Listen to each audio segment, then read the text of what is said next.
This program is brought to you by Hungry Jack's and Bunnings Trade.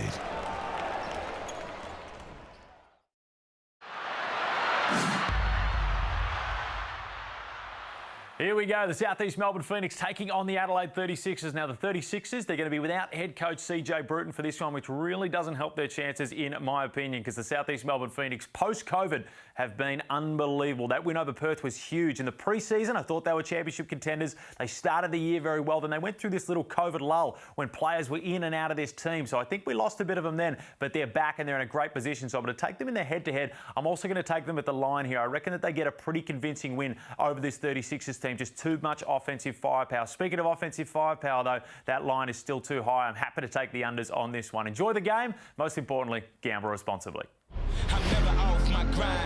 McCarron time, and the captain looks at the crowd and says, "Come with me, boys." Pass inside for Ashley, and one. Dusty Hannahs for the 36ers, puts in the bucket and will get the extra. Dusty Hannahs Going for the three ball once more and knocking down their eighth trifecta. Adelaide joins in with a big three. Nesta, tough fade away too. He's doing it all.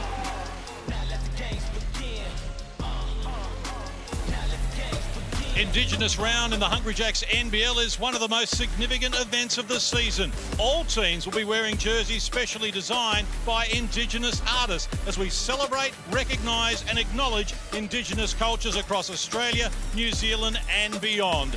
It's also a massive night at the Adelaide Entertainment Centre for the 36ers assistant coach Jamie Perlman, who takes the reins in the absence of CJ Bruton due to COVID, in front of what is a crowd looking for an Adelaide 36ers victory tonight. Hi everyone, I'm John Casey. Great to have your company. We appreciate you sharing your Friday night with us. This is the first clash between Adelaide and the Phoenix this season. How will it pan out? Let's find out from our experts, Leonard Copeland, Pete Hawley and Cam Luke. Thank you, Case, and welcome to everyone right around the nation, wherever you might be, as we get ready for a big weekend of Hungry Jacks NBL. Hall of Famer Leonard Copeland, championship player at Melbourne United, Pete Hawley. And I'll start with you, Copes. It is a unique night. Jamie Perlman taking the reins. It's the way that, sport has been, coaches, players missing, but it's a must-win for this team. They're desperate to stay in touch with the top four. Well, that's right. Look, the problem is Phoenix is just way too strong, I think. You're never going to count them out, but without that head coach, you got guys like Creek and Adnam and these guys that have been there and done that. It's going to be a hard job.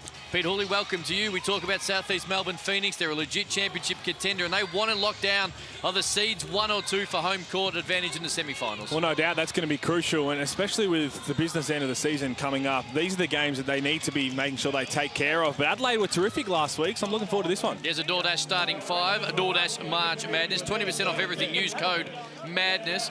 Who has to stand up here, Halls? Who has to be the man to stand up and lead this team? Well, that man was terrific last week. Dusty Hannahs, 24 points off the bench. But my little concern for the Adelaide 36ers in this game is Daniel Johnson, Cam Bairstow, the bigs, Kai Sotto coming off the bench, because Mitch Creek and Joe Chi, if you let them start getting going, they have a bit of trouble there guarding in that big spot, even on pick and rolls. That's where a bit of my concern is going to be. If they fix that up, they're in with a shot. Copes, Dusty Hannahs was great last week, but he has been inconsistent, which is almost indicative of this 36er outfit. That's exactly right. Look, he's coming off the bench, but look, he's one of those guys who can get hot early if he comes in and they find him in the right position. Last week he was great. So if they have a chance, he needs to get hot. Speaking of great and consistent, that man is one of the leading MVP candidates, and he headlines the DoorDash starting 5 for Southeast Melbourne Phoenix. Leaf is in there, of course, Creek. You speak about the big fella Halls, but this is a very deep team, Copes. This is a very deep team. Creek coming back to Adelaide, and usually when he comes back to Adelaide, he puts on a show. If he puts on a show, Adnam with a great game last week, Brokoff, who's playing better than he's played in the last 3 months, they're scary. They're scary if they can get it going. You mentioned Kyle Adnam. They are a deep team, and it seems like someone steps up each and every week. Last week, Halls, it was this man, your former championship teammate, 25 minutes, 24 points, dished it out 6 times as well, and it gives them that flexibility and confidence that when you're given the task to stand up, you can do it. Well, that's what he's going to do. We know he's the captain of the team now. He's got that leadership role, but he's going to come in and get him up and always play with confidence. Right now, I've got him leading the Sixth Man of the Year conversation. Super consistent coming off the bench and always an integral part of a deep outfit. You coached him, right? Yes, I coached him. He was on the second team in Sydney. He was going at the guys then. He's not afraid of anybody. He's a tough, hard cookie, and he can play. All right, the Amy ladder to have a look at where it all sits, because Southeast Melbourne Phoenix are at the right end of the ladder. Unfortunately, Adelaide right now at the halfway mark desperately need wins this weekend. They've got a tough one on Sydney on Sunday against Perth, but Bulls 5-11 is a hell of a lot worse than 7-9 if they were able to have a great weekend. No doubt about it, but really, if you think about how important this game is to one of the teams, it's the Southeast Melbourne Phoenix, because that top 5 starting to break away from the pack, and it's starting to get a little congested there. You want to make sure you take care of business. Even though it's away, Adelaide 36ers looked really good last week against the Sydney Kings, going down by 3. Who wins? Phoenix, too much firepower. Copes? Phoenix. Oh, a little hesitation. We're away no on hesitation, Friday night. Bro. No hesitation. Okay, here's Creek on his return. Cambesto's big year continues. Dead's met by Leafa. That's going to be fun to watch, as will this be. Mitch McCarron. Bairstow, little left-hand floater. I'll tell you what, though, I'd love to see Mitch McCarron be the old Mitch McCarron, the Mitch McCarron who played in Cairns. I want him to be aggressive, go after Mumford, get Mumford in foul trouble, take control of this game. Johnson with his first rebound of the night. On a Friday night across the nation, Hungry Jacks NBL. Both jerseys. We'll talk a lot about the Indigenous round and the jerseys and what it means for so many people, but straight up, first thoughts, they look outstanding. Well, all of them across the league too, but first glimpse of Indigenous round, favourite round of the year by far, and they look spectacular. The stories are even better than that, and we'll get touched into that a little bit later. Mumford, been a little down on how he started the year. This man, Brokoff, takes a little bump, can't get it to go. Gee, just too big inside. He's able to get the first points for Phoenix. If he can stay out of foul trouble, could be a long night for the 36ers. That's going to be an offensive foul. Daniel Johnson just leading right into Ryan Brokoff there. And you're right, and Cam Bairstow's really, he's normally terrific on the glass. Just does all the little things. He's Mr. Fundamental of the NBL. He uses his body to try and get the position. My biggest concern, again, with Cam Bairstow, who's been outstanding, is he can only play in small spurts. He either calls for a sub or they sit him down just to try and get some rest. But by far the most consistent player this season. Creek, guarded by McCarron. Double team comes, leaves Brokoff wide open. That's dangerous, and you talked about wanting Mitch McCarron to be a bit more aggressive and confident. We are seeing that from that man in the last couple of weeks, Copes. Absolutely. But why would you leave the best shooter that wide open on the floor? Well, it looked a little bit like their scout. In the first play of the game, they went under 2 stagger screens, and he missed an open look, and then you leave him open on the double. He's going to make you pay more often than not. I know his stats haven't been great shooting the ball. It's Cam Bairstow, little pattern fadeaway there. He hasn't been shooting the lights out, but again, I think Ryan Brokoff's 1 or 2 games away from breaking out of that, and then everybody's in a bit of trouble. Here he is for 3. Again, that's a little short. He came in mid-season last year on the back of quarantine and all the rest of it and didn't quite get to. Takes a little bump. There's Johnson. He looks like he's earned himself 2 there. But it feels like he's more comfortable now, and he gets more uncomfortable almost every single minute he plays. This is the Ryan Brokoff we expected to see when he signed at Southeast Melbourne. Absolutely. But then on top of all of that, he's going to the glass like a big man. Yeah, I mean, how many offensive rebounds does he get in a game? I mean, it's credit to him when his shooting statistics have been so low to have it still a positive impact on the game. It's not what we saw last season when he came in late. He struggled to shoot the ball and he kind of disappeared in a lot of games because of that. He's found a way to still have that positive impact, and Daniel Johnson, Mr. Consistent over the course of his career in terms of putting the ball in the basket for the Adelaide 36ers. Another man who's going to have to stand up and continue to deliver at the highest calibre. Isaac Humphries, and that bad news, and his Adelaide team still searching, or at least have an import slot, which is an ongoing conversation. Mumford uses his body to give himself a little bit of space, and he's able to get the floater to go. And that's tough. Early days, Adelaide Entertainment Centre.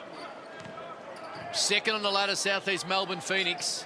5-9 Adelaide as they try to keep those playoff chances alive. Here's Bairstow. Well, gets Chi in the air. Great play by the veteran, and that is exactly why it continues to boggle the mind that the last 2 years, Pete Hooley, he's the last man signed. Well, the reason he's the last man signed is because we know he's injury prone, and so often he misses so many games because of that. But they took a chance on him in the Adelaide 36, and it's paid off dividends. He's really rewarded them for that opportunity. He's played well. And then really good awareness. Joe Chi doesn't have to do that. I know Bairstow created the space, but you just got to stay straight up with your length and your height and try and disrupt that shot. I'm with you, Cam. Why would he be the last person signed? Are you kidding me? I understand, Coach, that he's had his injury issues and there's always issues overseas. I'm with you 100%. I don't care if he's got a broken leg and a cricket arm. Err on the side of getting Cam Bairstow early, and you ride with him and his talent as you do. But Sunday Detch wrapped up. 144. Mitch Creek. Chi trying to fire it inside. I do like that the Adelaide 36ers are going at Cam Bairstow against Joe Chi. They know the bigs in general for the Phoenix are a bit foul prone. Try and put them in those positions early. See how they respond. Shot clock into single figures. Brockhoff wants to take it right at Johnson. Got him in the air. Beautifully done. Little help defense from Withers was probably enough. But his aggression already, 4 shots tonight. And there's another one. And that's what I spoke about. And that's what I spoke about. He can stay out of foul trouble. They look a whole lot better, but... Well, if he can stay out of foul trouble consistently, you talk about them being a legitimate contender, they are. But the problem right now I have with this, he picks up a lot of fouls, a lot of cheap ones, and when he's not out there, they change the way they play. They bring in Brandon Ashley as the backup big, just as, if not more, foul prone. It's a big if. The question is, and you already said, Halls, you said this on the last play, he actually was going to have Daniel Johnson to take a tough 1-foot floater over a wingspan that exceeds 7 foot. You don't need to put the arm down for the block. Well, he doesn't, and he also, he can't be guarding Daniel Johnson. Daniel Johnson is so crafty at drawing fouls against everyone. We saw it already against Mitch Creek. He knows that. He knows you picked up 1 foul before. He's going to go right at you like he did there. And here comes Brandon Ashley, who, with he having 2 fouls, really important he can stay out of foul trouble. Creek, guarded by Johnson. Here's Mumford. Shot clock down to 8. He's going to need to get the work off an Ashley screen. Got Bairstow on the mismatch. Has him dancing. Moved away. So he kept alive. And Liafa in the end throws it to the arms of Daniel Johnson. Now McCarron, 2-on-1. Flicks it to Bairstow. Great hands, Mumford. Comes off the size 13 Nikes and he'll stay with the Phoenix. Great hands. Great hands. 2-on-1, though, you got to score here. You got to keep going to the basket. You got to score. Those are the ones that hurt Adelaide in the long run. And that's the one where everybody knows Mitch McCarron's looking to pass first. One more dribble, try and draw Munford. Then if the little dump off's there, otherwise just, he's an athlete. One more dribble and get to the basket. He's either going to get fouled or make a layup. Oh, Kai Soto. No into the game, it ends up with Liafa, who gets a wide open 3. So a great defensive play, ends in a broken play, which ends in a 3. How often do we see that, Coach? Probably every game. Wow. Here is McCarron.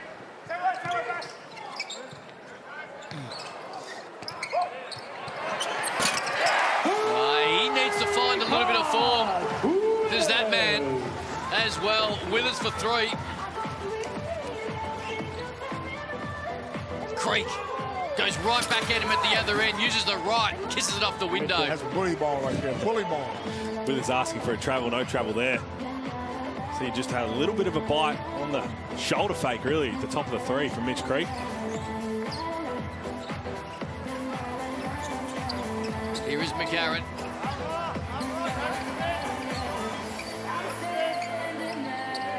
Johnson's going to face up. Wants to take the smaller Brockhoff right at it. Soto can. Okay. Well, he's had 2 big plays since coming into the ball game. Okay, Cam. Creek the other end, right back at you. Oh, we got a game, fellas. Flush. We got a game, fellas. We also need these rims for the rest of the game. Kai Soto, though, just putting a lid on it. And then Mitch Creek, that's too easy. Straight line drive. An entertaining start on a Friday night to kickstart the Hungry Jacks NBL in a big weekend.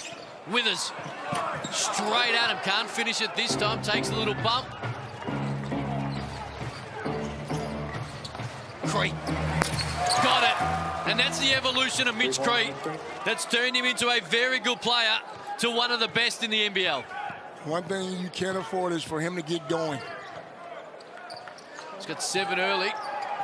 Soto, a great pass inside. Daniel Johnson able to roll it home, but the big man's feeling good. Well, he is. If you're Brandon Ashley, why are you biting on that shot fake from Kai Soto out of 3? That's going to count. Goaltending there. Kai Soto, I believe, has only taken 1-3 this season, but have a look at this. Just puts a lid on it. And Mitch Creek, straight line drive, as easy as you like. Got to stay down on that. Mitch Creek filling it up from outside. Then the other end, he just got that easy too. A little dump off pass. The lead is 5. Mitch Creek with 9 leads all scorers. Early days against his former team. Here's McCarron, shot clock down to 6. Johnson knows it, lets it fly, 25 foot, able to rattle it home. It's up to 8 points already. Daniel Johnson, we highlighted. What can he do on the defensive end against Mitch Creek? Well, he's saying right now, I'll just go point for point. Okay, we'll let them both go at each other. There's nothing like coming home. And I'm sure he still has a lot of fans in the audience. Well, he's had a great start. He's got 12. Johnson, right back at him for 3. We got a game. Well, right now, give it back to Mitch Creek. Let him go shot for shot. Both into double figures already. And the mid for his first. Creek turns down the first one. Second one. Can't get the roll.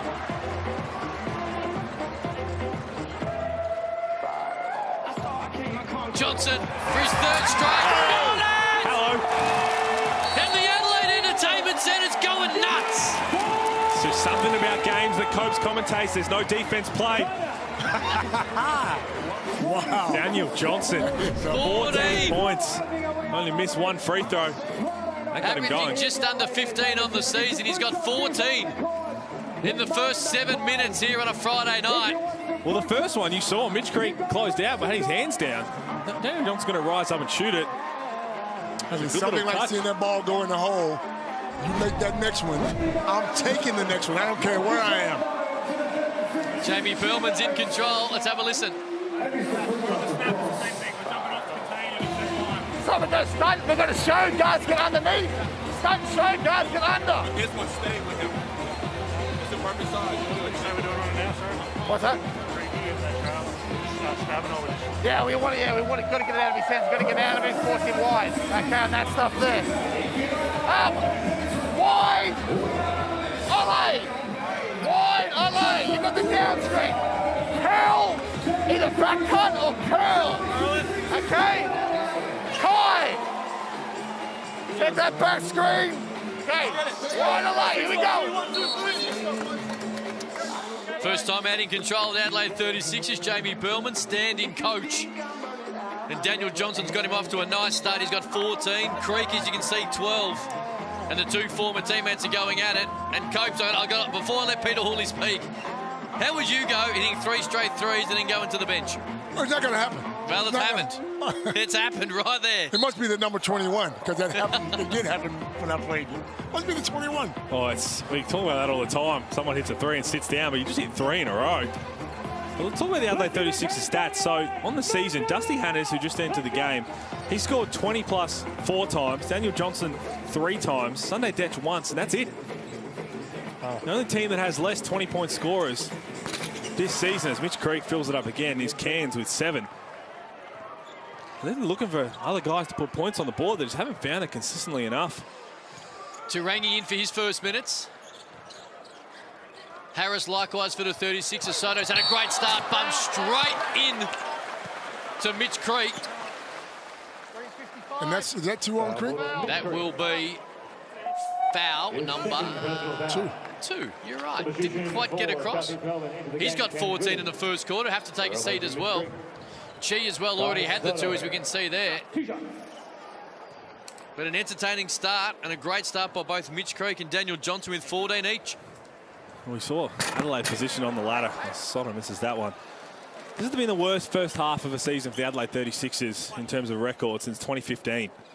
So why do you think that is? Well, I think a lot of it is obviously their team makeup. Isaac Humphries, one, not being healthy, Soto misses both, and two, now being rubbed out. It's a huge out. This man, before he got hurt last season, was an MVP contender. So that's going to change the way they go about things. But the good thing about that 2015 season, they ended the season 13 wins and 1 loss. So they know how to turn things around. Good pass. Great pass. Great pass by Karen. Harris couldn't finish. Now they're going to push the other way. It's a 5-on-4. Turangi was able to attack the rear. It'll stay with the Phoenix on the bench. Well, what did they do that year? They finished on top of the ladder. What year was this, Pete? 2015. No, that wouldn't have been their minor premiership year, would it? No. But those are good hands there by Dusty Hanners. Can you see this team doing that? Anything's possible. Anything's possible. This is true. There's Ashley. Hanners cops one. Cops one with a lip and gets the call for the foul as well. Well, you mentioned they still have that import spot up their sleeve. Would you bring an import in now, Pete?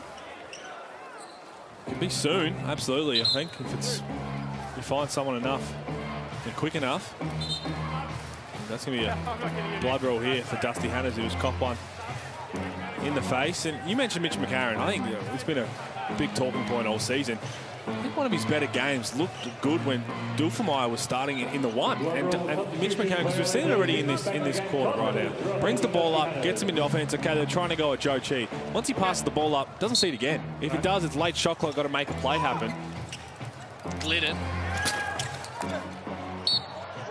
McCarron loses it for a split second. Would you import? Depending on the win-loss today. If they win today, yes, I would look at bringing another import in. But if you lose, it's pretty hard to make that top 4. I would probably just give the guys on the bench a little bit more time, I guess. But speaking of Mitch McCarron, he hasn't even attempted a shot yet. You got to look at the basket, Mitch. You got the ball in your hands. Be aggressive.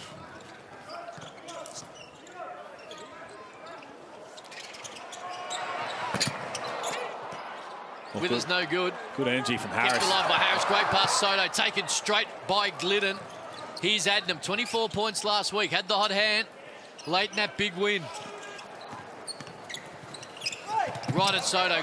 Great defense. And in the end, Adnam had to try and wildly pitch it out and straight out of court for the Phoenix. Look a bit disjointed on the offensive end. The Phoenix, good hands from Cam Glidden. Get them out running, and then Kai Soto. And Kyle Adnam, if you're going to go up against Soto there, just to go off 2 feet into his body, then you might be able to draw some contact. If you do up in one, take that hit and then fade away, it's going to be hard. But without Mitch, said and done, though. Absolutely. Without Mitch Creek on the floor, their offense just hasn't flowed as well in the half court. Creek's got the 14 of the 24 points. Same as Adelaide. Daniel Johnson sitting down. He's back now, though. Yeah. Back on now. Just re-entered the game. 15-second differential between the shot and game clock. Detch, 3. Harris again on the offensive glass. Great job. Energy since coming off the bench has been great. And in the end, kept it alive. Withers was able to tip it in. You get a sense there, Brandon Ashley, not getting too physical, doesn't want to get early fouls. Shot clock is off. Adnam, 2-man game with Ashley. Gives it to him. Great little pocket pass. And Ashley was able to lay it in, and that'll end the first quarter at Adelaide. Only shot Daniel Johnson felt like missing was a half-time heave.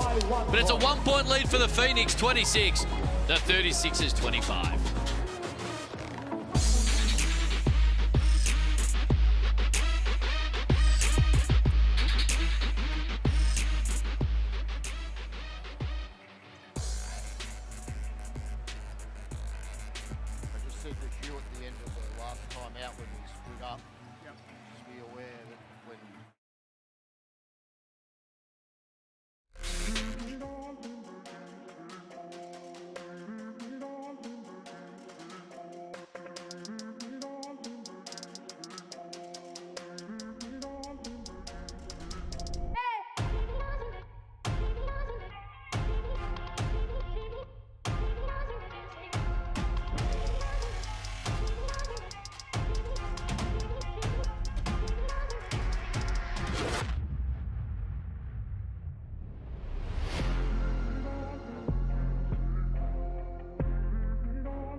Welcome back. 10 minutes in the books. It's the Phoenix 26, the 36ers 25. But this man, Daniel Johnson, was hot. 14 in the first quarter, 3 straight threes.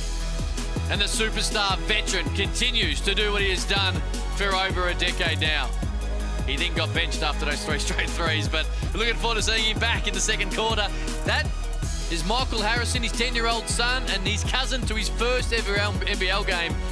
And Harrow and the crew are tonight's winner of the $50 Kmart gift card. So, Michael, congratulations, and continue to introduce the family to the great game of basketball and the wonderful league that is the NBL. Big test here for Brandon Ashley guarding Daniel Johnson. We know he's hot, but also Brandon Ashley, as I mentioned at the end of the first quarter, just looked like he was really trying to not get too physical underneath. Didn't want to pick up any early fouls as Hannes throws it straight to the crowd. Speaking of the crowd, and you've played here, Copes, 2 years. You're a South Australian Hulls. While they aren't having a great year, they just continue to get there in their droves of 36ers. Very smart crowd, very enthusiastic, very passionate crowd down in Adelaide. Win or lose, they will come to watch the 36ers. And that's what makes basketball great down there. Brokoff couldn't find it. Ends up in the hand of Ashley. Brokoff hitting the glass again, which has become his specialty in the last month or so. Here's Hannes. Great pass. McCarron with the 2-hand flush. Great setup by Dusty Hannes. And McCarron has his first bucket of the night. And let's hope that gets him going. Well, again, just playing off the ball. That's what I spoke about a little bit. Let him play the 2. Let him see the ball at a different part of the offense as Tahangi tees one up. And that's long. Kyle Adnam with the offensive rebound and a little physicality. See the hip? Gave him a little hip bump. Little hit from the captain. What's it take? Withers pitches it out. Glidden for 3. We were right behind it.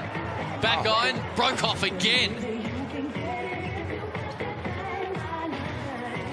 And another possession for the Phoenix. Third time lucky.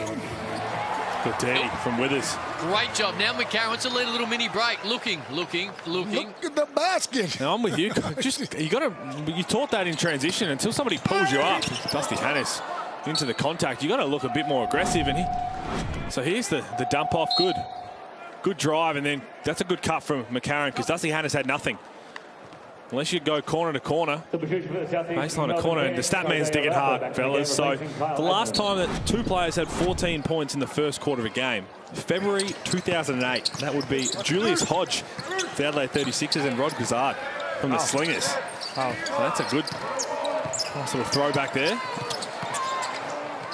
A little risky mentioning Julius Hodge in an Adelaide 36ers game, but it is what it is. As Besto is able to little fade away and get that to go. That is risky. I did think about that. Call us that, man. 36ers by 3. Early moment, second quarter. McCarron just pokes it away from Mumford, and it leads to a wide open 2-hand. Little half soft dunk. Felt he could have given us a little bit more. Mitch McCarron, the superstar. But he's able to get it going, and the lead's out to 5. Well, he's one where right now we're seeing. I know CJ Bruton's not here. He's going to play as much of the game until he needs a sub. A little wrap around slap from behind, and another easy 2. Still having impact. He's got the 3 assists. 1 rebound, 4 points. Good start to the second quarter for the 36ers. And no surprise, Mitch Creek going to check back into this game. There's Jamie Perlman, who you would have played against, Copes, in your illustrious career, wouldn't you? Yeah, I think I played against Perlman, yes. He hard-nosed point guard who's always up and in. I remember him always trying to steal the ball. But since he's a little fella like yourself, I just take him to the box. Yeah, a mouse in the house. A mouse in the house. Here's Mumford, a great little pocket pass. That's going to counts. Besto didn't get there in time. Ashley's been able to get it to fall, and now he'll go to the foul line and stare from 15 feet to get through the old-fashioned way. Just very close. And again, if you think about coaches challenging these ones, you got to remember that the replay center will break it down frame by frame, slow it right down. And if you're just moving in the sliders, you're going to lose the challenge. Yep. And if you're Jamie Perlman right now, you're thinking, I've got 2 games to try and leave this with 100% coaches challenge success rate and go into the history books. How about New Zealand? Shamir just going the challenge in the first 2 minutes on Tuesday night. 2 minutes of a game. He didn't care. Ashley's able to get it to go. First 3 points, or the first points. That's a bad, lazy pass. And Glidden's able to pick the Daniel Johnson pass straight off. And now an opportunity for the Phoenix to tie it up. Mumford got in the air. Ashley, not sure he had to dive. Either way, that keeps it alive. So the ball's wet. Shot clock into single figures. 14 in the first quarter for Craig. Can't get that to go. Wow, But just again, another offensive rebound, and Mumford uses the left to finish it. That is way too many offensive rebounds. They're only credited for 5. It feels like they've had 10. They're getting different and better and more opportunities. It's led to 9 extra shots, and it's hard to beat a team, Copes, when they keep getting opportunity after opportunity to score. Especially the Phoenix, who have all that scoring power. You cannot give them 2 and 3 shots at a time, because this is going to happen. All tied at 31. Phoenix have the last 5 after the 36ers scored the first 6 of the second stanza. Kyle Adnam speaking to his charges before head coach Simon Mitchell has his say. Okay? I say he's going to guard you. No? No, we got the reverse, DHO back there, take deep, Well, they're going to be going. He's going Rowdy, so I'm just going to come off the reverse, pitch it, and Rowdy's going to rip. Okay, cool. Right here, it's going 32. Okay, point right here, wing, right there, okay. And guys, got a rebound out of this 32. 2 passes, count them out. So keep an eye on their defensive set here. Starting his own matchup after a certain number of passes, but if Jamie Perlman and Adelaide 36ers right now, they're playing a bit of good basketball on defensive end. You've got to secure the rebound. You've got to reward yourself for all your effort you're doing on the defensive end. You can't have to, you play 24 seconds of a shot clock. Okay, they've taken a rush shot. Then you've got to play defense again. They're going to make you pay. 6 turnovers, have given up 5 offensive rebounds, although it does feel like more, as I said. And we're knotted away at 31. They're given Phoenix opportunities, and yet they're still right in this game as the Phoenix extend the pressure a little bit. I think the one thing that sticks out in Adelaide are their assists. 9 assists in a quarter and a bit here, which means they're passing, they're sharing the ball. Led by Mitch McCarron. That's just not on. Well, good effort Kept there from alive, Ashley. Second opportunity, and in the end, it's a nice little finger roll by Cam Glidden. Should we go courtside to John Casey?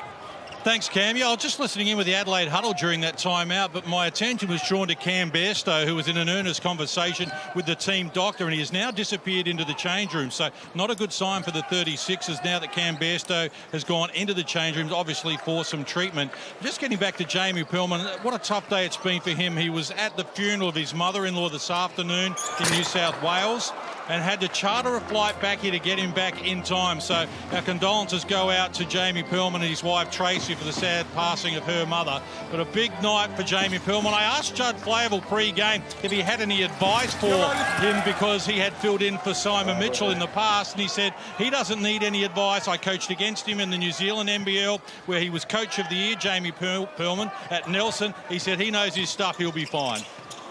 Thank you, Case. Well, he started well here. He has. Sixers, they just got to tighten up on the offensive glass. Broke off. Can't finish it. But that's not good news, Cam Bairstow. Hopefully that's just a little bit of treatment and get him back out there, because he has been that one shining light for the Adelaide 36ers this season. 4-point lead for the Phoenix. 9, or the last 9 for Southeast Melbourne. Glidden, 2-man game with Mitch Creek. Great pass. Not much you can do. Great pass, Cam Glidden. Mitch Creek gets a full head of steam. He's able to use his left, lay it in. The last 11 for the Phoenix. He's got 16 to lead all scorers, and the lead is 6. Starting to pick them apart in the half court, just a screen and roll. Everything's opening up. So what happens? You got some shooters. Cam Glidden, they've dodged a few bullets. Cam Glidden had some open looks, but Ryan Broekhoff, Cam Glidden are going to draw a lot of attention. I'm actually impressed with Ashley. He's been able to stay on the floor for 11 minutes. Cobes, don't go too early. See, Dane Pinot's ready to check into the game to give him a bit of a spell because he has played that long without picking up a foul. Creek. Mumford. Kai Soto had a really nice start to this game. Talking about nice starts to the game. This guy had 14 in the first quarter. That's going to count. What? Oh, it looked like in the end he just heard the whistle and threw it up. It looked like it was going to count. It was continuation when the foul was called. It's one of the slowest in and outs you'll see. But there's the foul, picked it up. Yep. And in the end, looked like he really wasn't even trying to make it. He was just going to throw it at the hoop because he thought it was a foul on the floor. But that is always going to count. Oh, nice. I don't know if it's always going to count. Some of the continuation rules do confuse me occasionally, but it always should count. Right. And I like it. This man is hot. 14, including 3 straight threes in the first quarter. He's got 16. And he's going head-to-head with his former teammate, Mitch Creek, right now. He's got 17. Let's see those hands. Here we go. It's fun to watch when the best players in the league are in this type of aggressive mood as Mumford takes it right into the teeth of the Adelaide 36er defence and earns himself a couple of freebies. It's right at Mojave King. Checks into the game. Mumford just puts his head down. Tries to get past him, draws the foul. Dane Pinot's checked in. Talking about offensive rebounds. This guy goes to the glass like Dennis Rodman. He lives, sleeps, and eats the rebounds. And one thing that's always going to be good for Dane Pinot, because now that they signed Brandon Ashley, Joe Chi stays out of foul trouble. He probably doesn't play in the game, but Simon Mitchell has the trust of, okay, we've got some foul trouble. Or if they need somebody who's really good at guarding ball screens, he's exceptional at one of the best in the league, big man guarding ball screens. Simon Mitchell trusts to throw him out there. And he'll have his little impact. Just lends itself again to how deep Southeast Melbourne Phoenix is. 2 years ago, he was outstanding, Dane Pinot. Last year, cruelled by injury. And now sitting behind some very talented big men and adding to the depth of this Southeast Melbourne franchise. King, 3, net. Straight on it, that's what he has to do. Mojave King, the next start. His first points of the night, and that lead is down to 2. Mumford. There he is. There he is. Dane Pinot on cue, Leonard Copeland. On cue. It's like a broken record. Let me tell you something. That won't be the only offensive rebound Dane Pinot gets tonight. You can believe that. The issue is, no matter where the ball goes, he's going to have a knack to get there or just at least create a contest that if you don't come up with it the first time, it'll spill into someone else's hands. We're seeing a more aggressive Xavier Mumford tonight as well than recent weeks as Daniel Johnson can't get it to go. But they're putting heat on the rim, this Phoenix team who are so offensively talented. Led by this man. Spins on McCarron, takes the bump. And that'll count. Creek's on another. He's on a bit of a mission here. He's on a mission, yeah. Mitch McCarron screaming he didn't do a whole lot wrong. Thank you very much, so they're going to call a timeout here. I'm not sure if there's a challenge coming. Again, you wouldn't want to challenge this because what are you going to save? You're going to save one potential point, and it's not like Mitch McCarron's in foul trouble. So, again, just a chance that right now they're going to be thinking out, what can we do to stop Mitch Creek? Because he's got 18 points, 8 of 11, and when he has the ball, he's scoring. Well, what do? You got to send a double at him. You got to get the ball out of his hand and make someone else beat you. Talk us through this, Coach, because this is the night that Mitch Creek's had already. Look, strong drive to the basket, dunk. That's the plays that get him going. Then you knock down a 3. No hand in the face. You can't afford that. Another 3. Back it up. Just use his strength over the top. He's in that mood where he's being aggressive.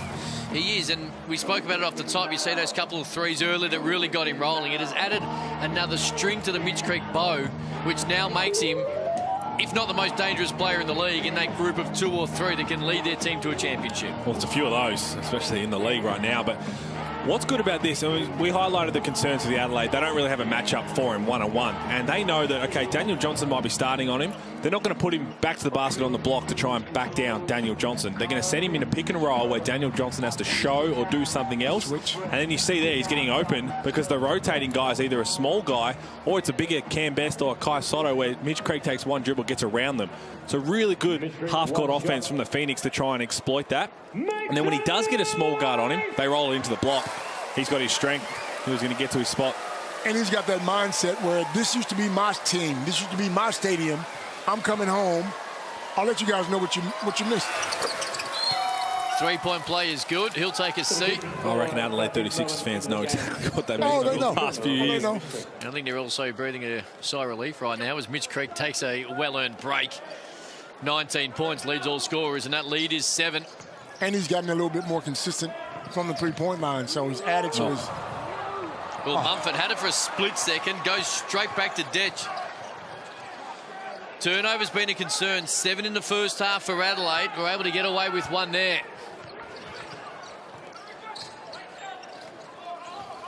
Stagnant offense. Now, I know what you're going to say right now, Copes. I don't want to seem like I'm picking on Mitch because I love Mitch Creek. But if you got a 5-man on you... I'm sorry, Mitch McCarron.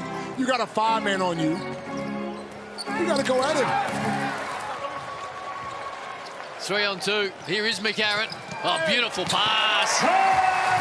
We got the... Faked the first one, shoveled the second one. Harris is able to lay it in. Needed to have that because you're spot on, Copes. He had Dane Pinot on him and tried to call the ball screen up from Hiram Harris, who had Mumford guarding him, and then realised that would have been a straight switch, and that's not what you want. Waved him off, but then didn't even test the waters. Didn't even try and get around Dane Pinot. And in the end, nothing really came of that play. So often we see that they call it a boomerang. So if you've got the big on you, you quickly kick it off. You kick it to Sunday Detch. You take 4 steps back to the halfway line before they can try and get Dane Pinot off. Mitch McCarron, throw it back to him with a head of steam downhill. So quick 1-2. Didn't even try that. Withers back in. Harris takes a seat. Glidden. Liafa. Got it. Great pass, Cam Glidden.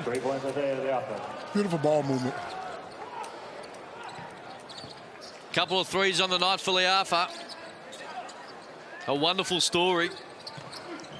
Breakout year last year, continues it this year as a starter for the Phoenix. Here's Johnson. Here is McCarron. Glidden just grabbed Daniel Johnson on the ball screen. Simon Mitchell will love that last possession. Good for great. Cam Glidden, he's old. 4 from 3, 1 of 5 from the field. You got Mojave King in the air. Just a jump shot, a regulation jump shot. Knows he hasn't been shooting the ball well, so finds Isaiah Liafa, who's knocked down a 3 in the corner. And he rewards him. Leads at 8. We'll get into the last 90 seconds of the first half. Hannahs. Shot clock's down to 6. Has to take Liafa on. Ungainly. Never really looked like a great D by Liafa, and now he has the pill as we head the other way.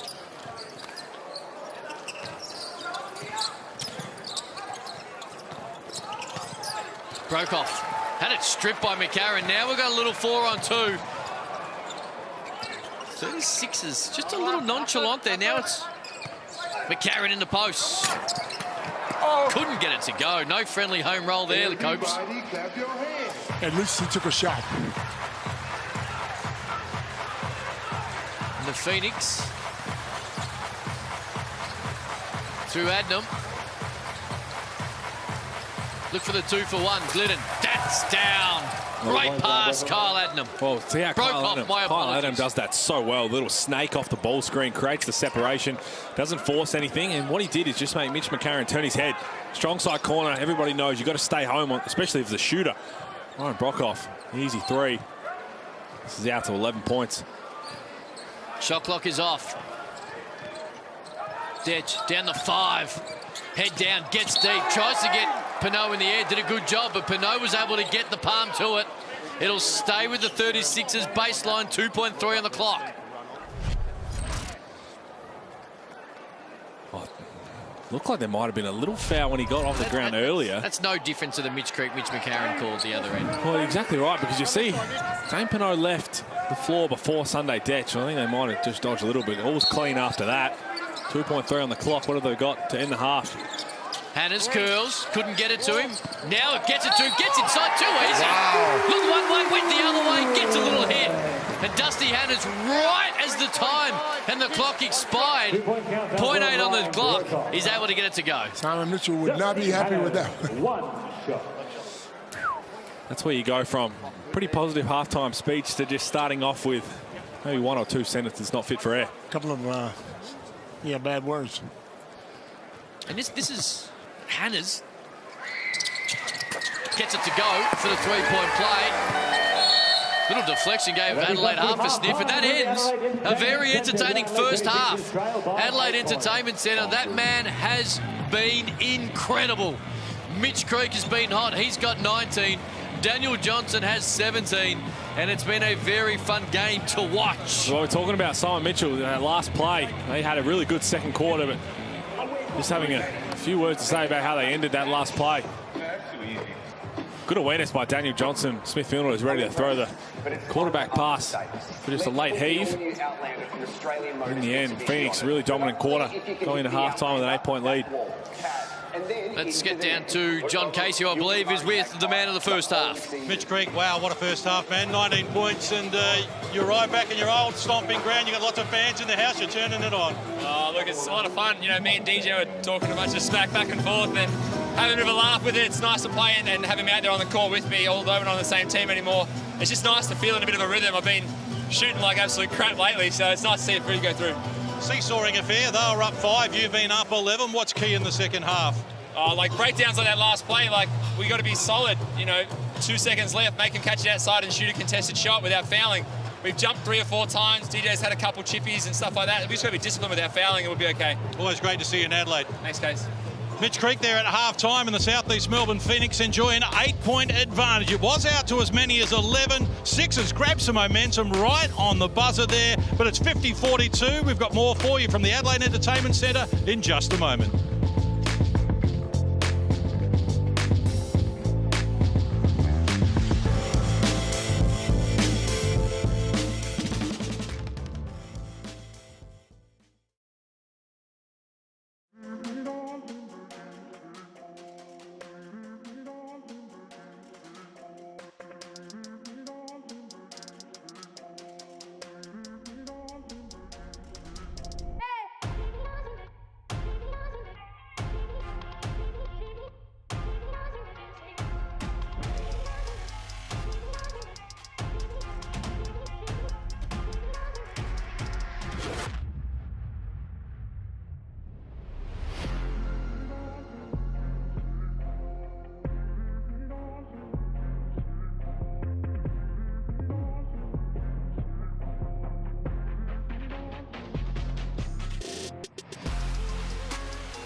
Yep.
Hungry Jacks halftime highlights in what has been a fun way to spend a Friday night. Brockoff went bang early. Kai Soto comes straight off the bench.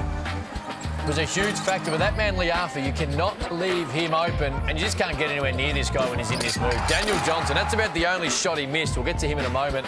At Mitch Creek, we heard him just tell Case before half-time, him and DJ, former teammates, talking plenty of smack. And DJ just goes right back at you. And then Creek said, you know what? That's going to go deep into the post. I'm going to finish with the right this time, little jump hook. And that's what we've been able to watch for the first 20 minutes. Because you go the other end, and Daniel Johnson goes bang! It has been extremely fun. Mitch McCarron has 6 assists in the first half. Couple of throwdowns as well. Pete Hawley, Leonard Copeland, Cam Luke. Boys, this has been fun, and it's been dominated by 2 men. Daniel Johnson in a 36er jersey, Mitch Creek in a Phoenix jersey. Well, it has. Both had 14 points in the first quarter, and then Daniel Johnson just picked up the 3 in the second quarter. Mitch Creek got things going a bit easier in that second quarter, and ultimately, you have a look in a lot of stats, a bit similar in terms of the way they're playing. 7 more shot attempts for the Phoenix. They are getting offensive rebounds galore. They got 7 of them so far tonight. Everybody who's coming in's had an impact. That's with Joe Chi going out early with 2 fouls. He only played the 4 minutes, and Simon Mitchell was trying to tell him a little bit about just staying straight up, staying vertical, use your length. And it's going to be a tough night if they can't figure out some way to slow down Mitch Creek, because now you're going to think about, do we double him? Do we throw something else? Well, other shooters are going to get open. Brockoff, Glidden, Adnam, they're dangerous. I'm glad I'm here with you, Coach, tonight, because we're going to talk about Daniel Johnson. Because when a man gets hot, it feels like you can do whatever you want. You've been in that zone plenty of times. Well, check the Daniel Johnson highlights out, because I want you to talk us through what he would have been feeling at certain times, because he was outstanding. He's a superstar, we know, but talk us through what he would have been feeling while this game was, and he was doing this. Well, every time your first couple of baskets go in, you feel good about yourself. When you come down and knock down a 3, there's no hand, and the second one goes in, I don't care where you are on the court, you should shoot that third one, and he did. And it went down. Now, I don't know if he asked to come out or if the coach took him out, but I would have left him in that game. I don't care if he wanted to come out. But he's a smart player. Daniel Johnson's been around. He knows how to score. And he can be a problem if you don't shut him down. Anyone who knows Daniel Johnson, he is not asking to come out of the game. And here is the head-to-head, and they're guarding each other at times. But Daniel Johnson loves scoring the ball. And when he's feeling that good, so I'm assuming he just got told, OK, this is your rotation. You got to turn around and be a veteran and say, look, Coach, I know CJ's out right now. I know you're filling in, but I just nailed 3 in a row. Let me at least get one heat check out there, and I promise that I'll put my hand up and say it was my fault if I come up with an airball. And it sets us for a big second half. He's 5 or 6 from the field. He's only missed the 1, and we can't wait to see DJ and Creek do what they have been doing. All right, Indigenous round. It is great for so many different reasons, the inclusion, the equality, what it means both on and off the basketball court. And Sunday Detch sat down during the course of the week to talk not just about the jersey, but the round as a whole.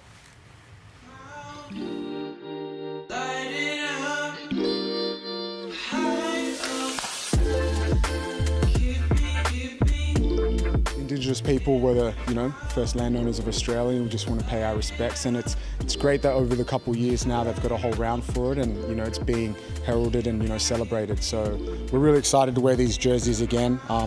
Shane, who designed our last year's jersey, has done a fantastic job, and he came in yesterday and spoke a bit to us. So we're looking forward to getting out there and representing the Indigenous people and the people of Australia, doing them proud. He talked a bit about his journey growing up and, finding his identity and not really recognising as an Indigenous man early on because he didn't know his roots. He didn't know where he came from until Jack, the other guy who came in with him as well. They connected when he was in high school and just talked a bit about his journey and how him meeting Jack, he was able to trace his roots and, get into painting and artwork and stuff like that. And he talked a bit about the jersey and how the sides here, I don't know if you can see it, they just represent the handprint, and kind of who you are and your identity, because everyone's got a unique handprint and fingerprint, so that was really cool. Hearing him speak, you just get goosebumps because there was just a lot of similarities in, my journey and a lot of South Sudanese who, we have an abundance of South Sudanese players in the league, so just to have that celebrated as long as the Kiwis and the Māori people and the Cook Islands, so it's really cool and something where it just brings unity and brings everyone together just to celebrate one culture and all the other cultures that are represented in the Indigenous round.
Welcome back to Adelaide. Phoenix on top by 8 points. Jamie Pearlman, coach of the 36ers, thanks very much for your time. First of all, condolences to you and the family. It's been a tough week for you as well with the passing of your mother-in-law. You've had to get your head around this pretty quick, just flying in a couple of hours before the game. How are you handling it all? Yeah, look, I think we've been good in practice. Right now, Mitch Creek. That's all I got for you. Mitch Creek. Right now, we've got to find a solution right there and try and shut him down, make his life a lot harder. You know, he's the difference maker right now. You've got 12 assists on 15 made field goals. A lot of the stuff you want to get done is getting done. Yeah, look, I mean, we've missed a couple of relatively easy ones as well, so our scoring, we always wanted to be a bit better, but that's not the issue right now. It's 50 points, it's way too much, and Mitch Creek is just, his efficiency is through the roof. Appreciate your time. Good luck in the second half. Jamie Pearlman pretty much is stating the obvious that the rest of the country's seeing right now, that if you stop Mitch Creek, you have a much better chance of winning this game. And here he is, guarded by Withers. And that's easier said than done, because when you're feeling it with 19 points and a half. Problem is, you put too much focus on Mitch Creek, the shooter's going to get open, and we're going to have to get Case to chase up, because no Cam Bairstow to start this second half. Whether that's a bit more of a matchup, I do like Todd Withers. He's probably the only one who will have a chance to guard Mitch Creek one-on-one, trying to match his athleticism. But Cam Bairstow, we know he went out with the injury, as Case mentioned in the first half, went back to the locker room. It's going to make things very difficult for their shining light. Wow, Got that's it. tough. Great pass, Mumford on the bounce. And we're talking about how do you guard Mitch Creek, and a lot of it is if you try and double him, as you mentioned, Copes, they've got shooters. They will make you pay. Hey, what's been really good from the Phoenix, and this is what I think they have to do more. We've seen over the last couple of weeks, when the game gets closer, there's a clutch moment, they put the ball in other people's hands. It's got to go through Mitch Creek. Good backdoor pass there. At least let him make the play. He's not going to shoot every time, but let him make a decision. A lot of the times he makes the right one. That's what you want. Yeah, he's smart enough to make that right decision. He's not going to force anything. If you're open, he'll get you the ball. But the thing I love about it is he's being aggressive.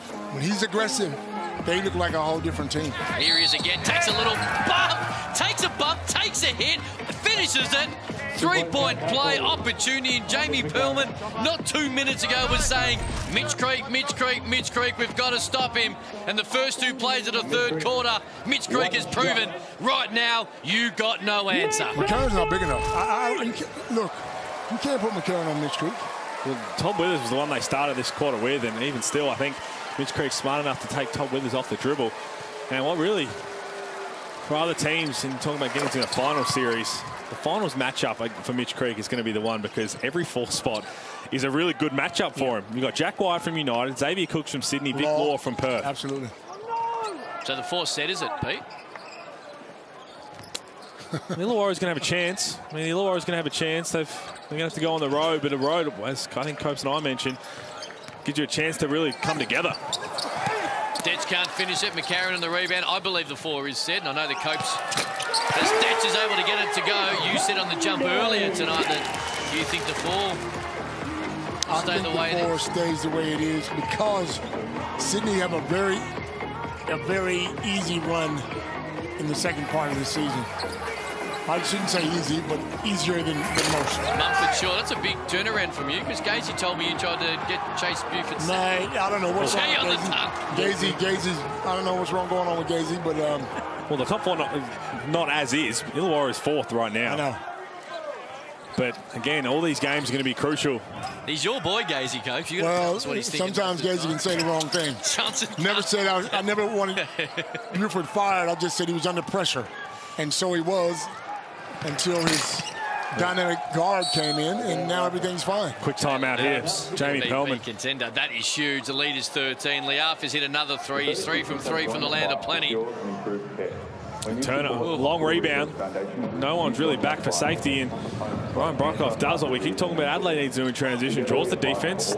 Shooters space the floor. Someone's going to knock it down. 53% from the field for the Phoenix. John Casey's courtside. Case.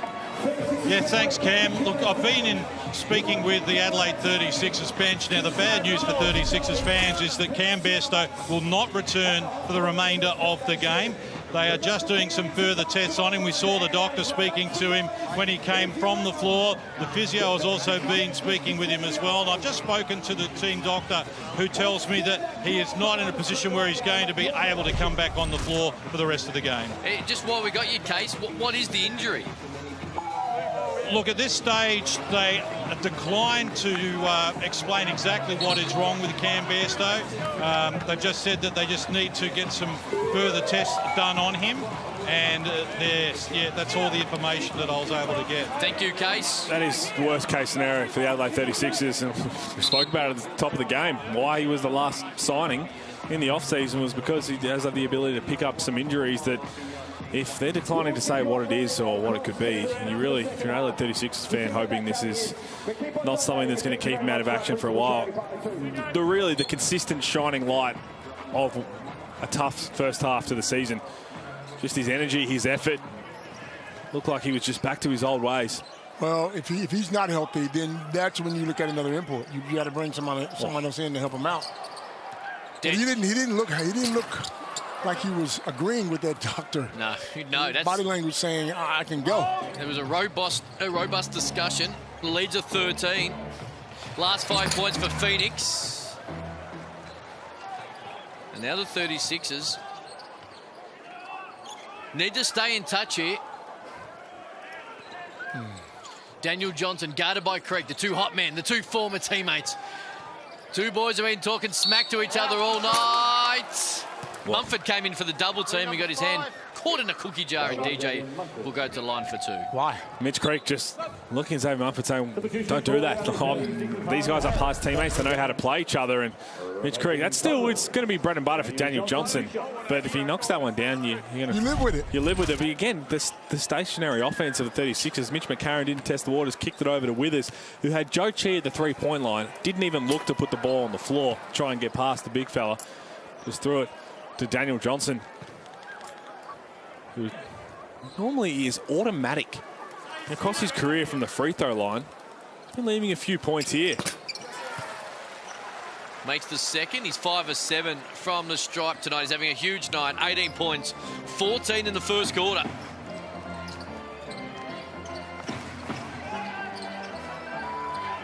Gee, only played 4 minutes in the first half due to fouls. Wide open, let it fly off the back iron. Hannahs, they need him to be more aggressive.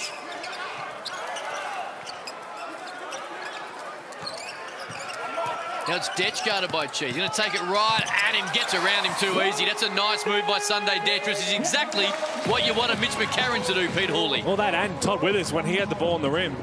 Joe Chi is elite when he's around the NBL logo, around the charge circle. His ability to change a shot, block a shot, alter it on the defensive end. He's not that comfortable when you bring him out to the three-point line.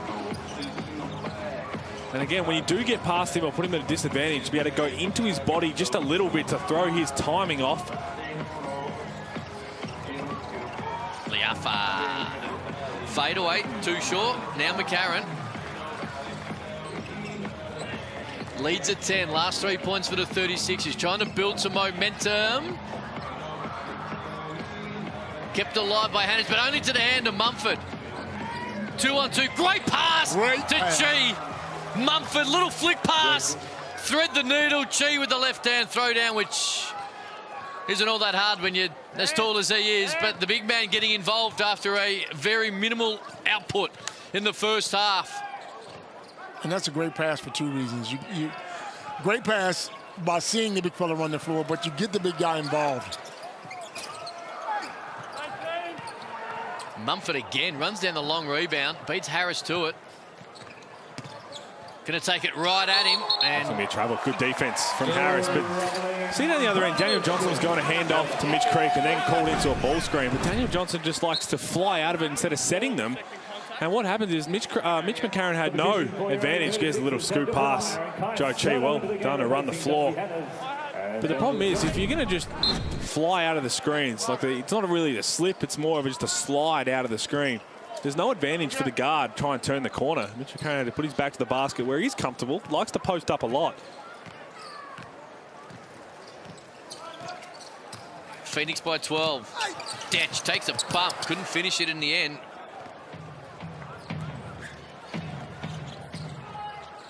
Creek. Great pass. Chi.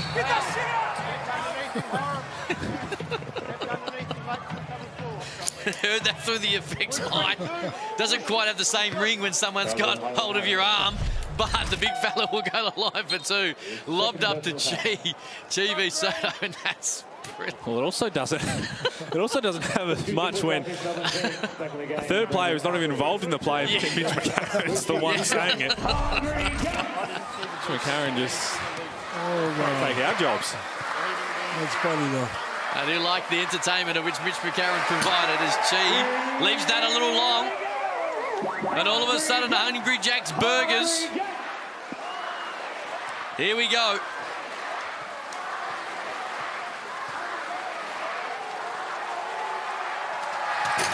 Chi makes a lot of Adelaide fans love him regardless of the jersey he wears. There it is, Hungry Jack's free cheeseburger. South Australia, enjoy it. The code word is ball. Head to the NBL app to claim your free cheeseburger, redeemable until 6 p.m. tomorrow night. Lead stays at 12. Soto couldn't get it to go.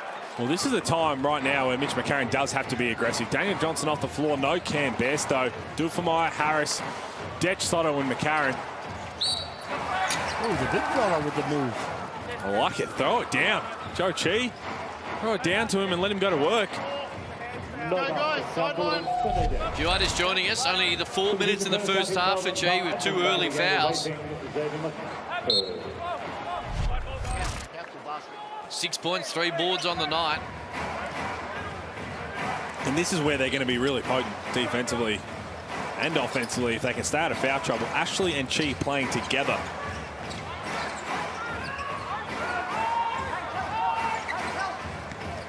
Adnam off the Chi screen, got a wide open look, couldn't finish it. Soto with the rebound, and now Adelaide with an opportunity to get it back within single figures. Soto right at Chi, great defense. Great to see the two big men go at it. Here's Adnam.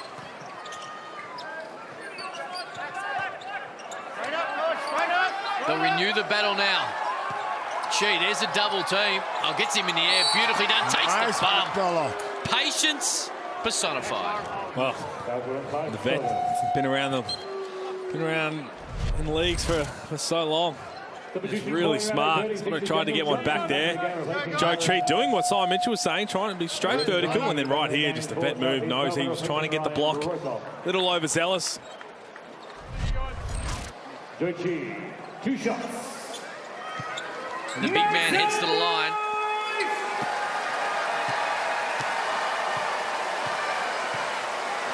What a find by Southeast Melbourne Phoenix to get him in the off-season. Fit him in nicely. Works perfectly to the rules we have in the NBL, which is great. And he has been a revelation since the first time he laced him up in the Phoenix jersey. And apparently he's an absolute superstar in China, too. I mean, they love him in China, so. Well, right now, it's just... thought he did a good in the middle part of the first half of the season of adjusting to the fouls. And now he's starting to rack them up a little bit. Every new player to the NBL finds it takes some time to try and learn that, how it's officiated. Every single one. McCarron no good. There is Chi.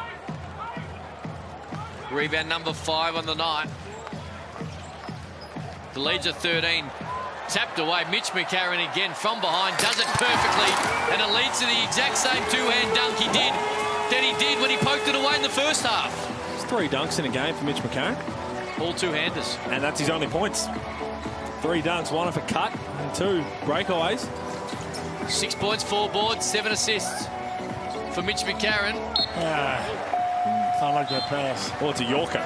Can't be throwing at the big fella's ankles. And there again, another tap, wrap around from Mitch McCarron. So if you're a guard right now, you got to know that if he's trailing or coming off the ball screen, he's going to have a crack at that.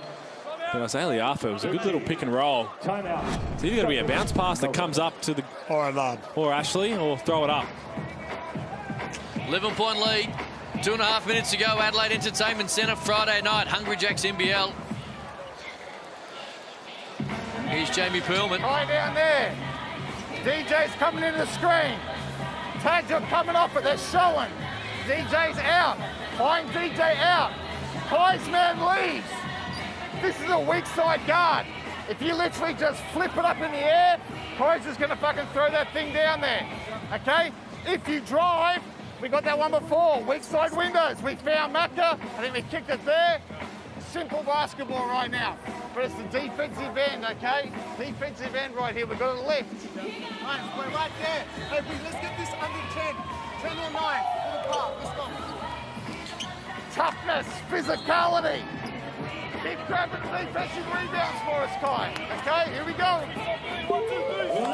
Jamie Perlman, stand-in coach, and doing a bloody good job urging his troops. And the word from there, Pete Hooley, let's get it under 10 leading into the fourth quarter. They're hanging around, haven't let it blow out at any point since Phoenix really started to turn it on in the second quarter offensively. Some good answers back, and let's see if they can execute and draw something up out of a timeout. Potentially it could be some sort of lob here for Soto. See if they can execute against this Phoenix defense, who wouldn't not be surprised if they go to some sort of zone, which they are. That's what you normally do after a timeout. You know they're drawing up a play.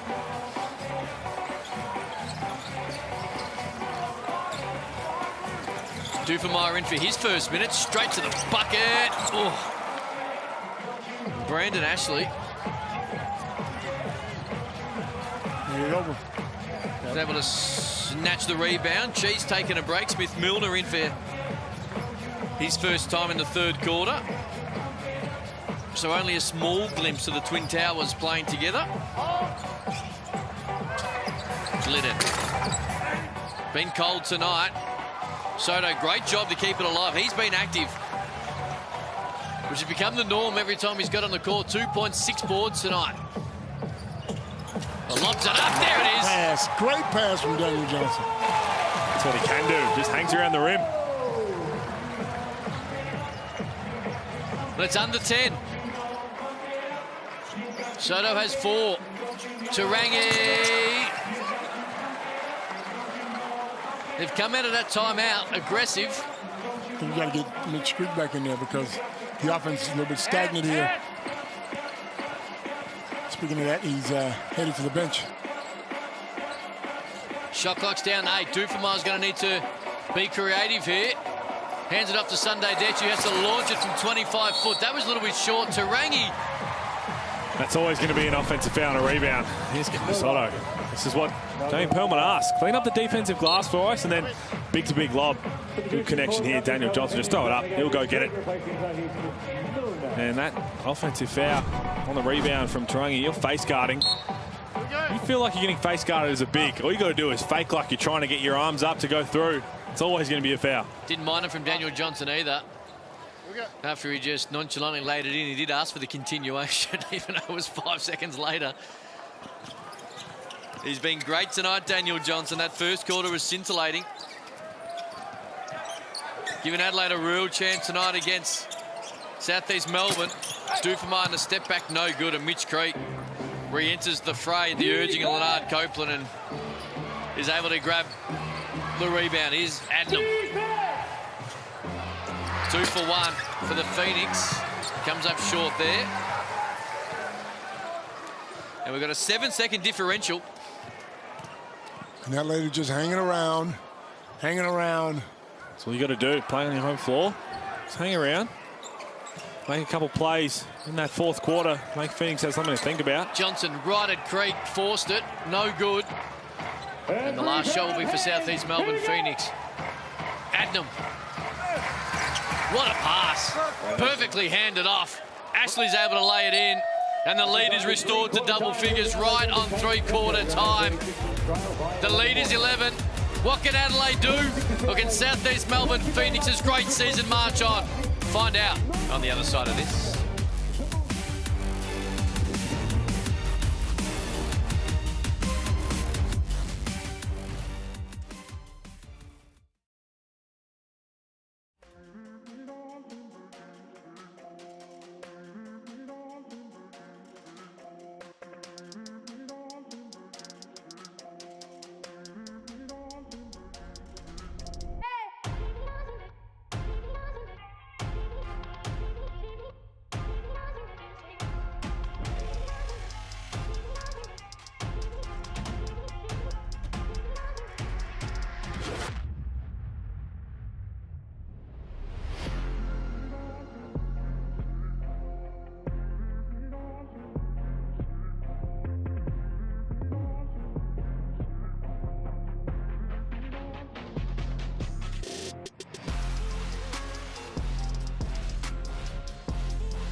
Wherever you might be around the country, good news. Lifesavers has launched a new range of Fruit Tingles, chocolate balls and chocolate block.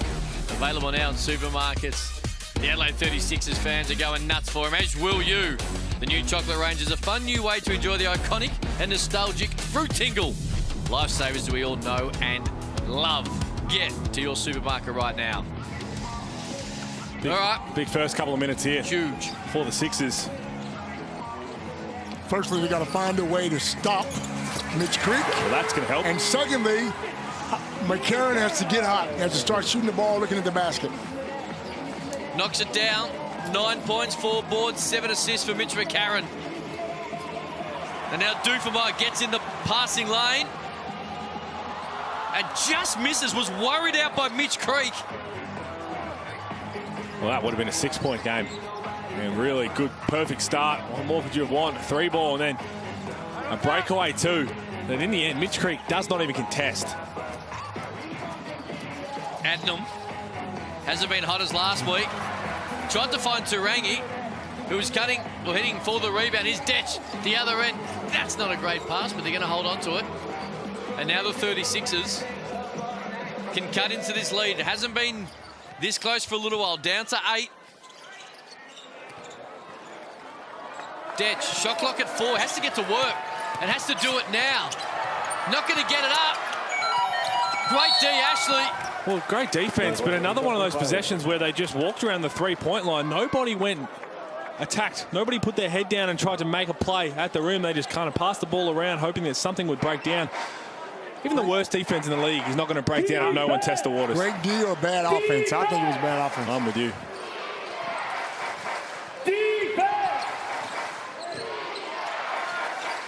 Adnam. 3. Cooled off a little bit after his big night last Saturday. And again, another opportunity. 4th time lucky for the 36ers to cut into this lead of 8. And we're Dufemar getting some minutes now. Mitch McCarron's played the whole game. Where do you see Mojave King? It was half a season ago. If you say if you don't bring an import in, I think if Cam Bairstow's out for a little bit longer, they'll definitely look at that. They'd probably have no choice. Mojave is an interesting one for me. He has the ability. He has the size. He can shoot the ball. But and he's getting the opportunity. I just don't know if he's ready right now. It'd be great to see him play another year and play major minutes. That's a little bit of a brain fade there from Ashley. And where I think when you talk about coming from the Taipans to the Adelaide 36ers, if you're trying to break into a line, now you're not going to be, we talk about the next stars around, I guess Josh Giddey, that was the comparison last season. You're not going to be one that has the ball in their hands a lot. So where can you find a point of difference where if it's CJ Bruton, how do I not play you? I think for him was his athleticism. It's on the defensive end. Yep. Be a guy who can lock somebody up, who would come out there, slide your feet, make life really tough. Where CJ Bruton thinks, okay, we need someone who's going to be the one. Who can I trust to, besides Sunday Detch, who's going to take a lot of that responsibility? If he needs a break, we're going Jalen Adams. Just go and try and make Jalen Adams' night a bit tough for a few minutes here or there. Then you slowly work in, your offense can start to work out from there. If they go with an import guard, which has been rumoured, not to be locked in, of course, and the Cam Bairstow situation might change that a little bit, we may not see Mojave King again this year. But legitimately, because Dufemar is in front of him, just. You've got McCarron, you've got Hannes, who's coming off the bench. Now you've got Sunday Detch, who's one of the best defensive players in the league. It's very hard to see how it goes. Brokoff straight at the bucket, lays it in with the left. John Casey is courtside. Case, what do you got? Just further to that conversation, it's really hard for Mojave King to get minutes as well because Mitch McCarron has just subbed out of the game for the first time tonight. He played all 30 in the first 3 quarters and the first 2 minutes here of the 4th, and he just sat down for his first rest. Well, that's going to be hard for any guard. When you talk about the breakdown, where are the minutes going to come from? We're trying to have that conversation with Michael Frazier on the wing spot for the Perth Wildcats. Mitch McCarron plays near 40. That rules out a lot of minutes when you've got an import guard coming off the bench in Dusty Hannes. Mumford comes off his leg. He wants to go upstairs and challenge it. He's pointing towards Simon Mitchell. Yeah, Yeah. He's not happy. He's not going to get it because coaches, I think, now have learned, okay, I can't just trust players every single time. Well, he might have won that one. He should have listened. But Simon Mitchell down the other end of the floor doesn't get a view of it himself. It's a travel. And you get it right back anyway, so. They turned it over 7 times in the first half, Adelaide. Only 2 times since. And this would be frustrating for Adelaide fans, Coach, because they are right there. They are within striking distance. But the first 3 minutes of this last quarter has some frustration attached to it. It does, but look, you're still in the game. You're down 6 points. You're down 2 baskets. Just play smart basketball and get a good shot. That's the travel as well. Just slid his back foot.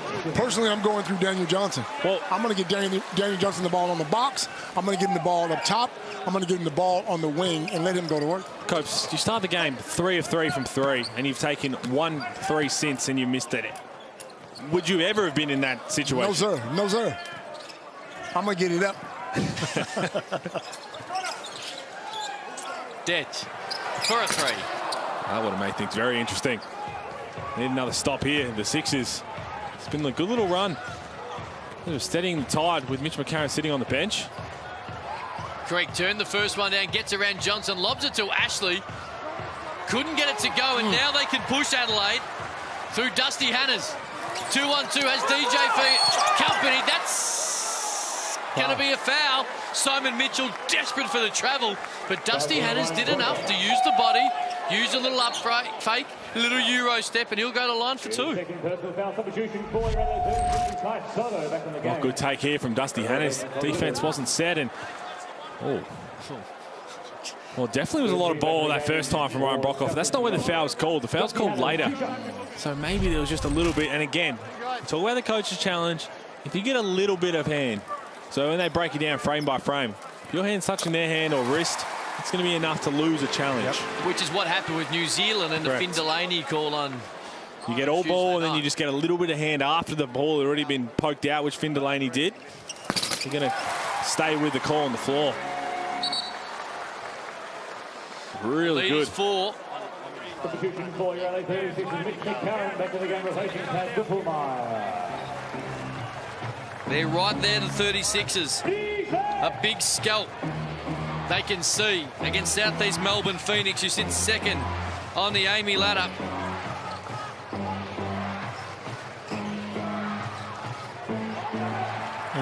Another turnover. Well, a bucket here, and as we said, in the third quarter, you just got to hang around, make a big play or 2 in the fourth quarter. The fans will get involved, and you'll give the Phoenix something to worry about. McCarron back in for Duffemeyer. Here's Hannahs. From the Bunnings logo. Could have lifted the roof off the Adelaide Entertainment Centre. It was to no avail. That wasn't the smartest shot you could have got, I don't think. And Mumford makes him pay at the other end. 100%. This has been those little breakdowns where, okay, they're going a bit of a run. They get some stops. What do you get down the offensive end? And last was it. Daniel Johnson's got to touch the ball. He's got 22 points. He's missed 3 shots. Got to find a way to get the ball in his hands. There we go. Here he is, V. Creek. 2 hot men on the night. Right, little jump, half sky, half little hook. It's not rocket science, Coach. No, sir. Those 2 have been going at it all night. Creek can't reply. Another opportunity. We tick under 5 minutes. Down 4. Hannahs at Liafa. Great defense, Liafa. Outstanding defense on Isaiah Liafa. That's why he's out there in the big moments. One-on-one defense. But the smarter teams would slow it down and go back to Daniel Johnson, who just made a basket. Have a look at him. He's good enough where he won't force it. He'll pass it out if something becomes open, right? Yeah, I sense a little bit of frustration there for Dusty Hannahs that hasn't, besides that deep 3 ball, got too involved. But even Daniel Johnson didn't get too involved. Here he is. Faces up on Mitch Creek, stares him in the eyes and said, I'll give you a long 2 from 18 foot. I think we need to go down and we need to be coaching here, Pat. It is not rocket science. You've got a man who's missed 3 shots on the night. Phoenix by 2, 69-67. Hey, this is Mitch McCarron from the Adelaide 36ers. Road safety is really important to us. And what a night it's been for Daniel Johnson. He's got 26, and he's single-handedly dragging this Adelaide 36ers team back into this contest in a game they so desperately need to win. 26 on 73% shooting, though, Cam. We know how efficient he's been for a long period of time. This is going to be a fun last 4 minutes and 43 seconds. This is fun. Friday night, Hungry Jacks NBL around the country. Two teams desperate for a win. One to stay in the top two. One to stay in contact with the top four and continue to resurrect their season. And they've been led by two of the superstars, Daniel Johnson with 26. Mitch Creek has been brilliant at the other end.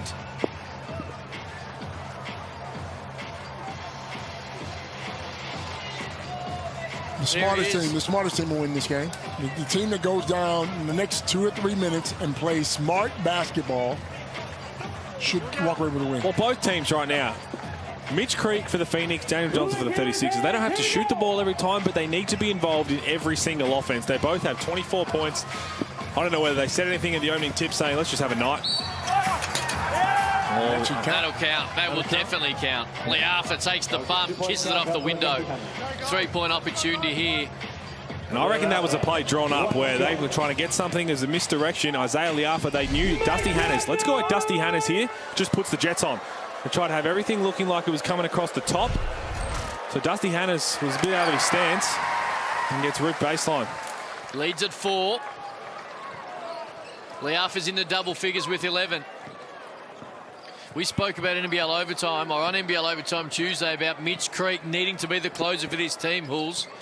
He gets an opportunity tonight. So McCarron gives it straight to him. He's going to back him in, gets wherever he wants to go to, but good D in the end. But cheat there. Great D again, Mitch McCarron makes amends for the turnover. Hannes met at the rim by Cheat. He says, not today. He says, no, sir. That's what Joe Cheat does do well. Protects the rim. And you're right, Mitch Creek being the closer doesn't have to shoot the ball every time, just has to make a play. We just spoke about teams being smart here. There we go. Wow. What's going on, Cam? I'll tell you what's going on, Copes. If Adelaide are smart, they give the ball to that man who's got 29 and the lead is 1. Got 8 rebounds, 4 assists. Been outstanding. Mumford at Johnson. Great D, Soto, and now a chance for Adelaide to take the lead for the first time in a long time.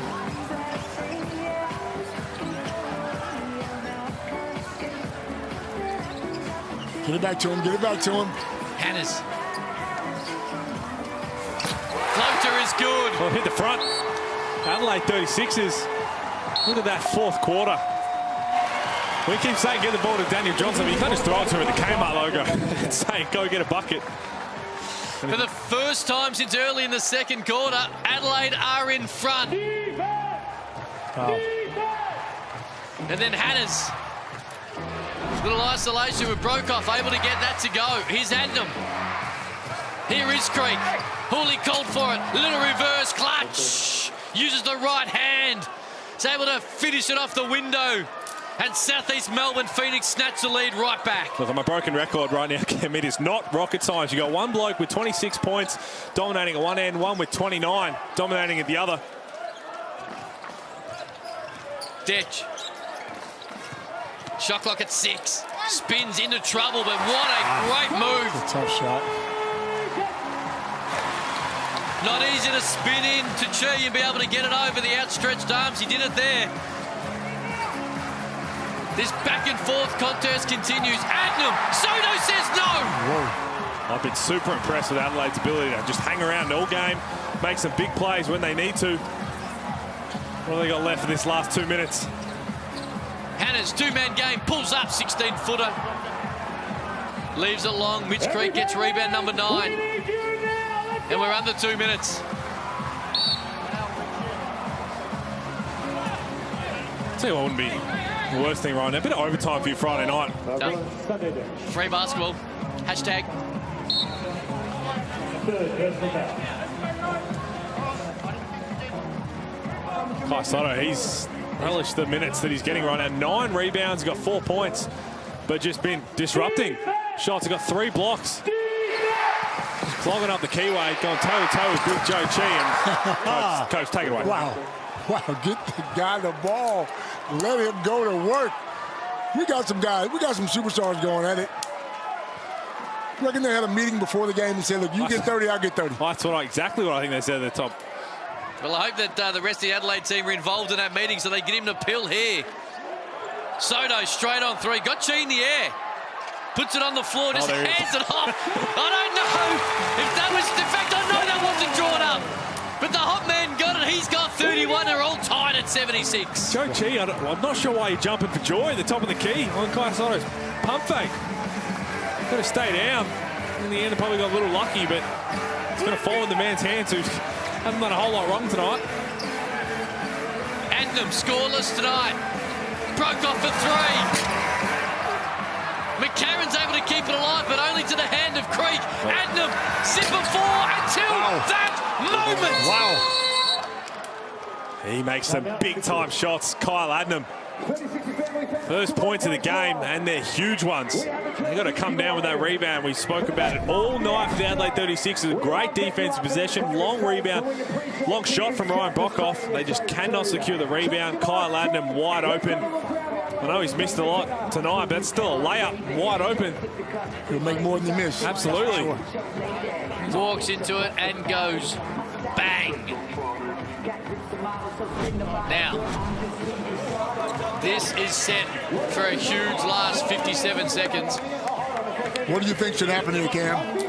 We've been talking about it all day, the whole fourth quarter. What do you think should happen here? I'd roll it into Daniel Johnson. You don't need a 3. And we've seen that in the last 2 weeks. We've seen a lot of teams just say, oh, we're down 3. There's more than just 5 or 6 seconds left on the clock. You've got a whole minute here. You definitely do not need a 3 ball. Get something good. Get him in some sort of offensive set. Again, you can use him maybe as a little bit of a diversion. Say, okay, let's put him into a ball screen. Maybe it's a pick and pop. They have to rotate. I'm a simple man, Copes, but I've got a theory on sport. Okay.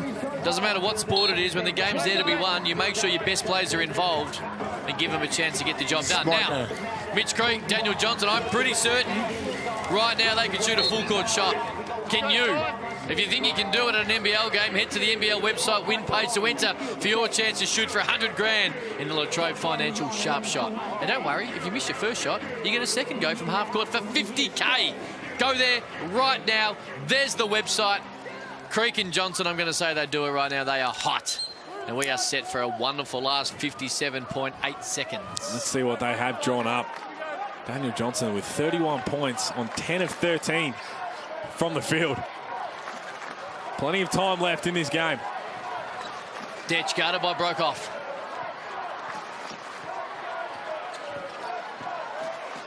Hannahs. Shot clock at 7. There's Detch for 3. Soto ran long, kept it alive. They'll get a reset. Hannahs, this is what they should have taken the first time at 2. Couldn't get it. Chi with the board. And now Adelaide have a decision to make. There's about a 5.5 second differential. We don't have this. Yeah, it's going to be potentially. You got to play it out. And it looks like they aren't. Well, they've got to. Now they're going to have to foul. Yeah. And you would have 6.5 seconds differential. You get to stop to run down and just to get ahead. It's a tough one. It's a real tough one. But if they were going to foul, it should have been straight away. Yep. Because you've got 2 more to give. Well, 1 more to give here before they go to the line. Now they have no choice. It's got to be a couple of quick fouls. Legal fouls. No wrap-ups, no hugs.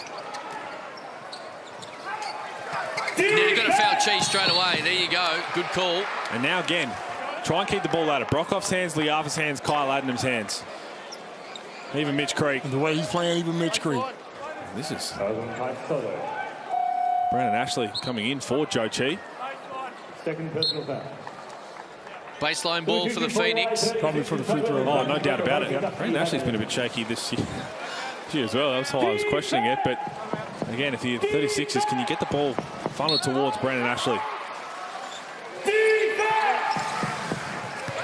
Creek They're going to go for a bucket. And that's a great play by Southeast Melbourne Phoenix. When everyone was expecting them to zig and foul, they zagged and laid it in. The lead is 5.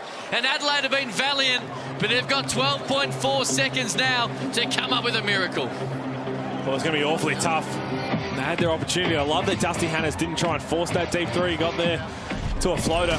He's 3 of 11. He's had a tough night. Look at this. If they're going to give you 2 points, take it every single night of the week.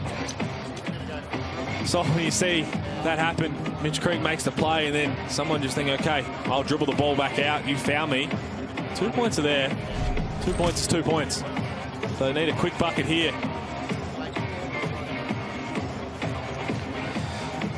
Five-point lead. It has been an entertaining night.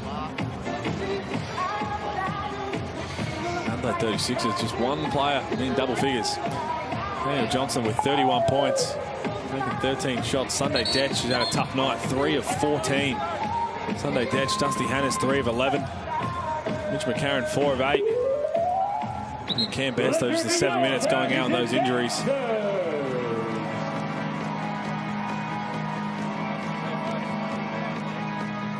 Mitch Creek trying to explain. Referee probably not paying a great deal of attention. 5-point lead. All right, here we go. Can they conjure up a miracle here, Copes? It's going to be tough. 12 seconds is... why are you giving that look, Hooley? Well, a quick 3 ball here, and then it'll be game on. They got no timeouts left. You were a part of something like this back in the mid-90s, that Magic Tigers game when you were able to... 12 seconds. Looking, and that... Well, that's been 2 weeks in a row. If you remember the Sydney Kings, the last day, 2 timeouts and didn't get good look at all.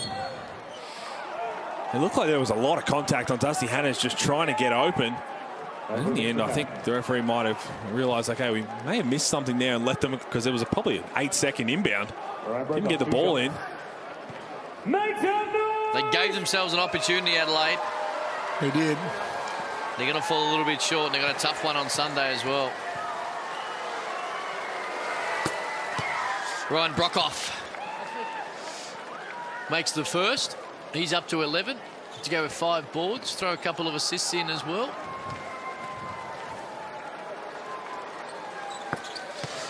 And that will nearly do it for that man, Jamie Perlman, who has been great tonight, but his team will fall just a little bit short.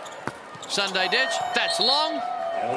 And Southeast Melbourne Phoenix stay in the top 2 with a 7-point away victory at the Adelaide Entertainment Centre over Southeast Melbourne Phoenix. It was that man who broke the deadlock just within the last 60 seconds with a big 3 off an offensive rebound, and it was almost a go-ahead basket. Well, credit the 36ers again.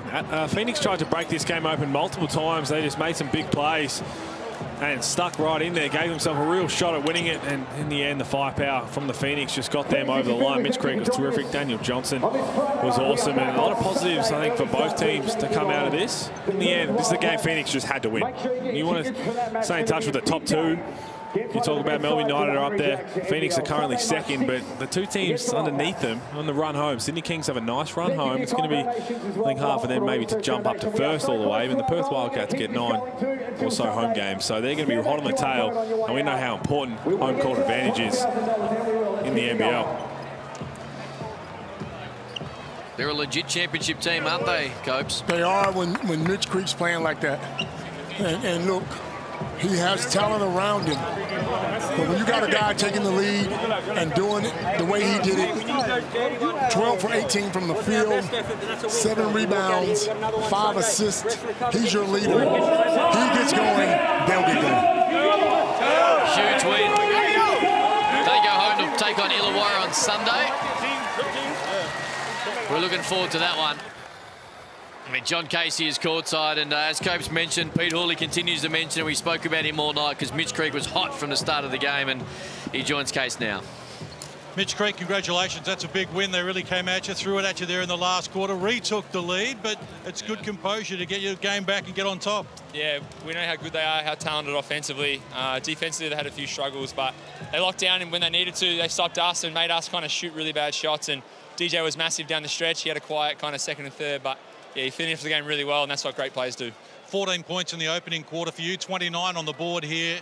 Is that the best game you played this season? I don't really worry about any of that. We won. We're just trying to go 5-2 every 7 games, and we're trying to keep ourselves at a high level for the club and where we're trying to go for the future. So it's not about who individually performs well. It's just about trying to spread the load and share the love. And when the boys play like that, mate, we're pretty hard to stop. Well, you're serious championship contenders, and I think it's your depth that really has opened that up for you. The fact that it's not just you, it's someone else on any given night. Last week, Liafa's defensive role against Bryce Cotton was outstanding. You've got a lot to work with. Yeah, massive. You know, Easy was amazing tonight. He mightn't have had 15 or anything like that, but he stopped Dusty from having a big night, and he's a massive key for them.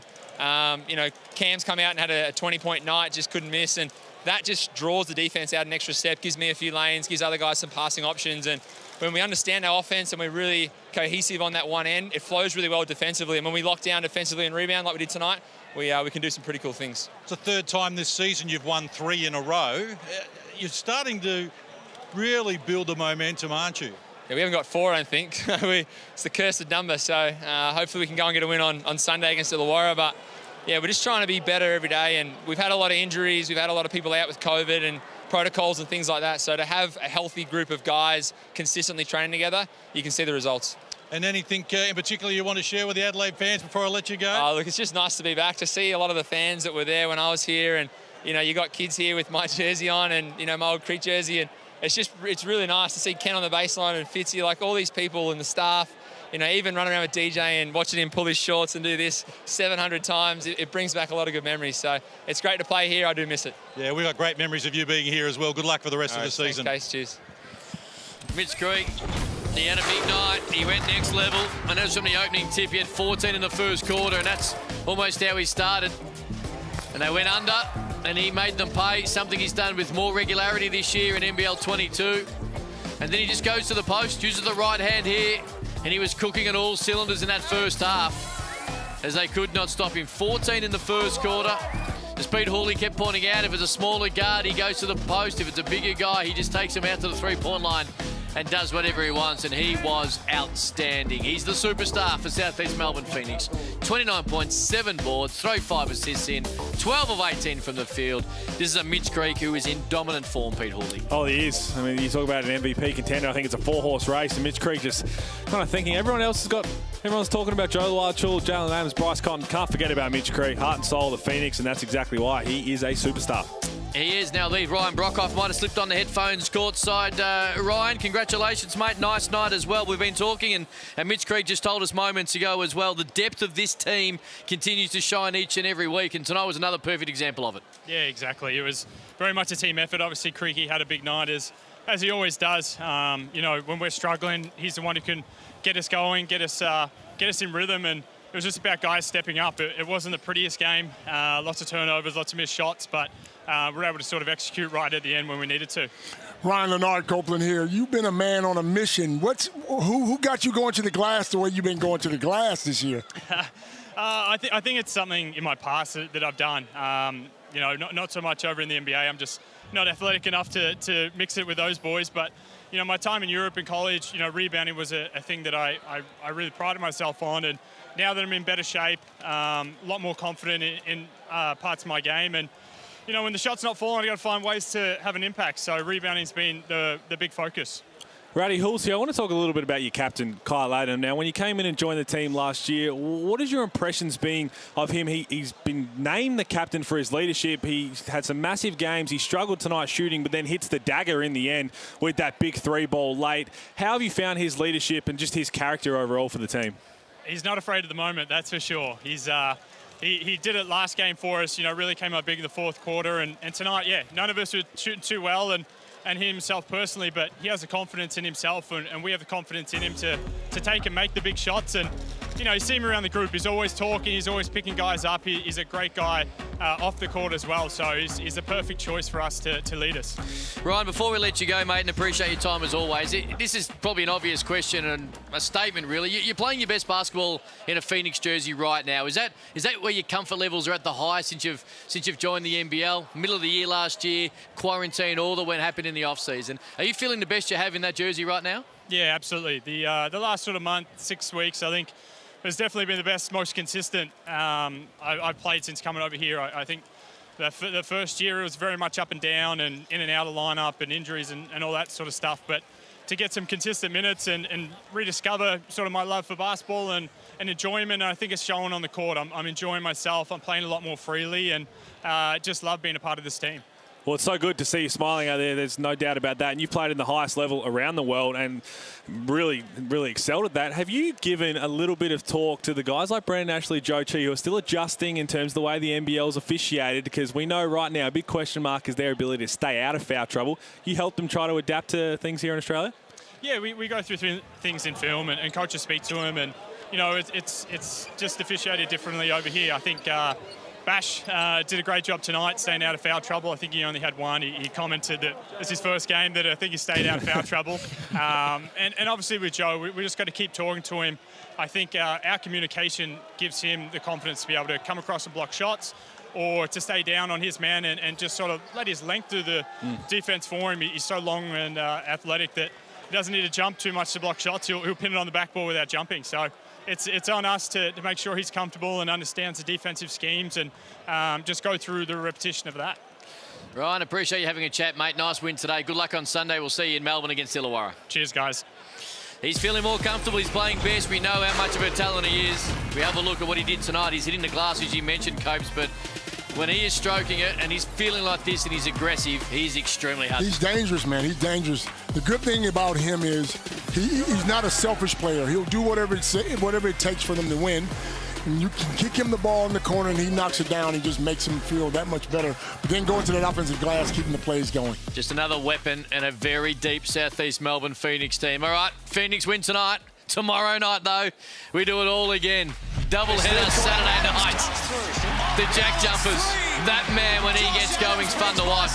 They'll take on New Zealand, who, well, they continue to do and defy everyone by playing well, even with all the issues they have. And then Melbourne United and Brisbane. And the Bullets, traditionally, Hulls, and I don't like me mentioning this, but they always play well in Melbourne, in particular when you were there. Looking forward to this tomorrow night. What a doubleheader as the NBL goes next level. Wow, that is huge. Now let the games begin. Now let the games begin. I'ma always win.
Yeah.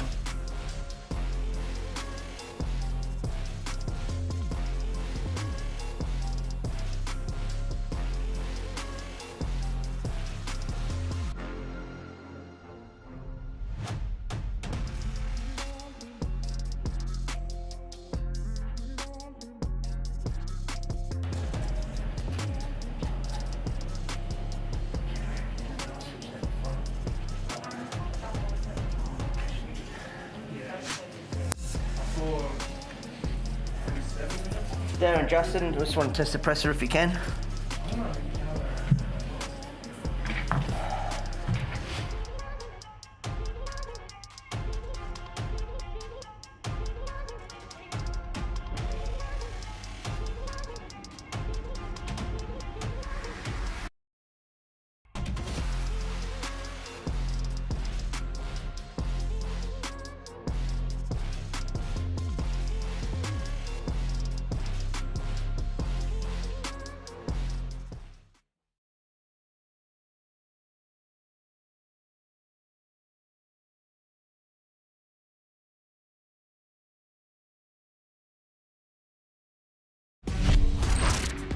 Hungry Jacks NBL right around the country, and if you're just joining us now, you've missed a good one.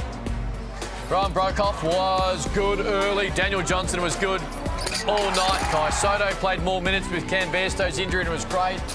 Mitch Creek, huge again tonight as he continues to show that he is one of the premier players in the NBL, and it was fun. Both Creek and Johnson with 14 in the first quarter.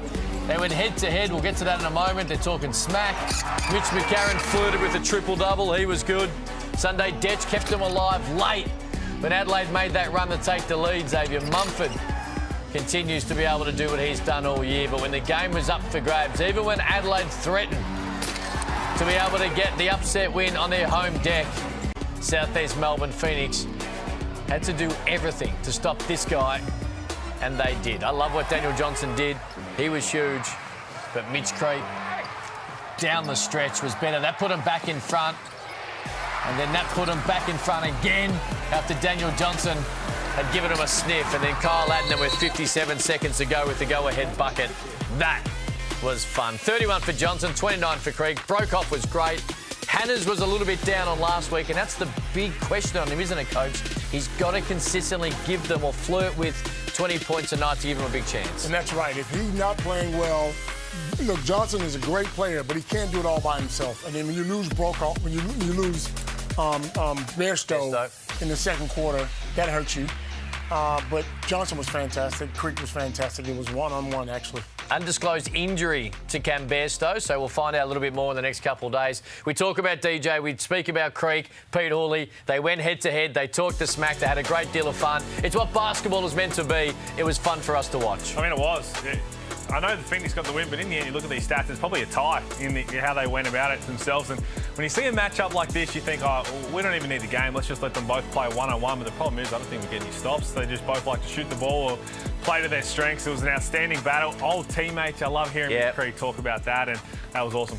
All right, Bill NBL this weekend, and it's going to be big. Have a look at this. The Jack Jumpers and the Breakers united in Brisbane, and then Sunday's going to be big. Adelaide got a front up against the Wildcats, who got home this week, which was great to see. The Kings and the Taipans, Adam Ford back in Sydney, and the Phoenix and the Hawks, two teams with huge eyes on a championship, and the Breakers and the Bullets. What a night. What a night from the Hall of Fame, Leonard Copeland. Thank you, mate. Thank you, Cam. It was good being here. Good to see you again, mate. Melbourne United Championship player Pete Hawley as well. Wherever you might be around the country, have a wonderful Friday night. But don't go far. A big week 14 ahead of you as the NBL continues to go next level. This program is brought to you by Hungry Jacks and Bunnings Trade.